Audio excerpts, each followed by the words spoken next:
Functional foods once seemed like the ultimate win-win, tasty, convenient, and packed with bonus nutrients.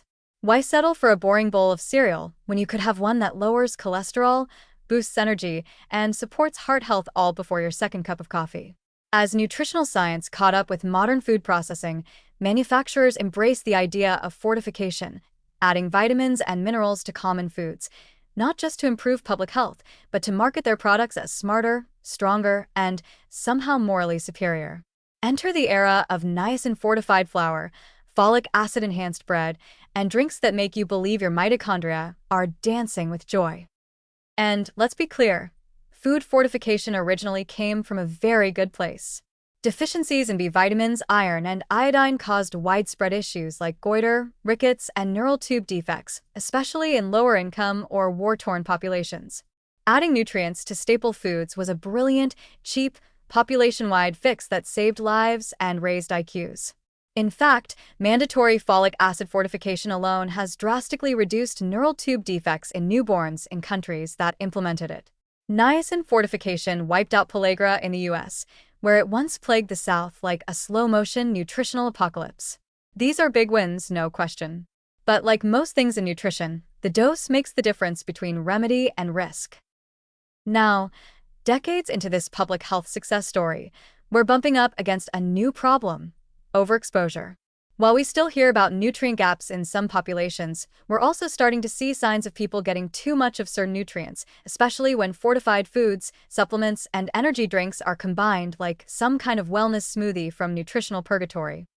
Take niacin, vitamin B3, for example. The RDA for adults is around 14 to 16 milligrams per day. But many fortified cereals deliver 100% of the daily value in just one serving. Add in enriched breads, pasta, protein bars, a multivitamin, and maybe a scoop of pre-workout powder or an energy drink, and suddenly you're rocketing past 50 or even 100 milligrams of niacin before noon. That's not toxic territory yet, but it's also not ideal, especially since chronic overconsumption may quietly elevate liver enzymes, contribute to insulin resistance, or worse, lead to the accumulation of inflammatory niacin metabolites like 4-PY, which has been linked to vascular damage and endothelial dysfunction. Meanwhile, folic acid fortification has raised its own set of concerns.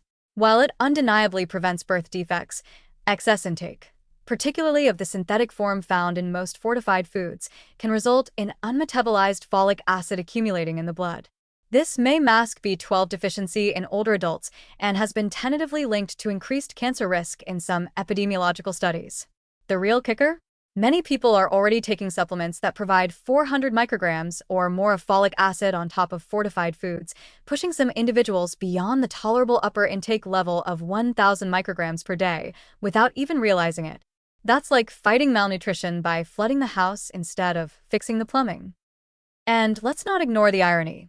The very people most vulnerable to nutrient toxicity, children, older adults, those with metabolic or liver conditions, are also the most likely to eat fortified foods out of habit, convenience, or necessity.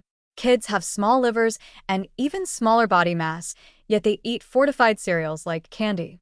Meanwhile, elderly adults with sluggish detox pathways might be downing fortified oatmeal with orange juice and a multivitamin every morning, never suspecting that their heart-healthy breakfast is also spiking inflammatory biomarkers.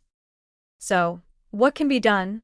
One solution floated by nutritionists and policy experts is individualized fortification, the idea that we shouldn't take a one-size-fits-all approach to nutrient enrichment, especially when the population is more biochemically diverse than ever. Genetic differences in methylation, niacin metabolism, and vitamin transporters mean that some people need more of certain nutrients, while others suffer harm at the same doses. Unfortunately, the food supply is not yet smart enough to tailor itself to your MTHFR status or your NAD+/NADH ratio. Until then, the burden of balance falls to the consumer. What we need is better labeling transparency, more awareness of cumulative nutrient exposure, and a collective move away from the assumption that more nutrients equals more health. Because while functional foods can fill gaps, they can also silently push people over safe upper limits, especially when combined with aggressive supplement marketing and the illusion that modern fatigue, brain fog, or aging can be solved with a fortified muffin and a handful of pills. So yes, fortification still has a role, but it's no longer just about preventing deficiency. It's about maintaining nutritional equilibrium, respecting metabolic individuality, and avoiding a world where we accidentally trade one public health problem for another. Because when your morning bagel starts doubling as a pharmacological delivery system, it might be time to ask whether your breakfast is helping your heart or just silently overworking your liver.